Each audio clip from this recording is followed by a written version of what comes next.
ভ্রমণ মানে তো শুধু নতুন জায়গা দেখা নয়, ভ্রমণ মানে কিছু স্মৃতি, কিছু অনুভূতি যা আমরা সঙ্গে করে নিয়ে আসি বাড়িতে।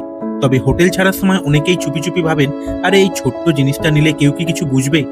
কিন্তু সত্যিটা কি জানেন? হোটেলের কিছু কিছু জিনিস আছে যেগুলো আপনি নিশ্চিন্তে নিয়ে আসতে পারেন। সাবান, শ্যাম্পু, বডি লোশন, টুথব্রাশ, চা কফির প্যাকেট, চিনি, ক্রিমার, এগুলো সবই আপনার থাকার খরচের মধ্যে, মানে ওই প্যাকেজেই ধরা থাকে। অনেক সময় চপ্পল, পেন, নোটপ্যাড, ম্যাগাজিন, খবরের কাগজ, এগুলোও আপনি নিয়ে আসতে পারেন ছোট ছোট স্মৃতি হিসাবে।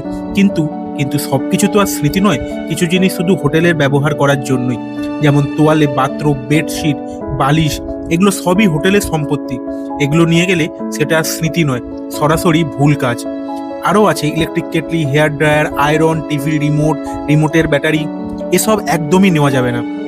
ধরা পড়লে জরিমানা, অতিরিক্ত চার্জ, সাথে অপমান তো বটেই। কখনো কখনো সরাসরি আপনার কার্ড থেকেও টাকা কেটে নেওয়া হয়। তাই ভ্রমণ শেষে একটা কথাই মনে রাখুন, যা ব্যবহারযোগ্য তা নিতেই পারেন, আর যা সম্পত্তি তা রেখে আসাই সম্মানের। স্মৃতি নিয়ে ফিরুন, কিন্তু নিজের সম্মানটাও সাথে নিয়ে আসুন। ধন্যবাদ।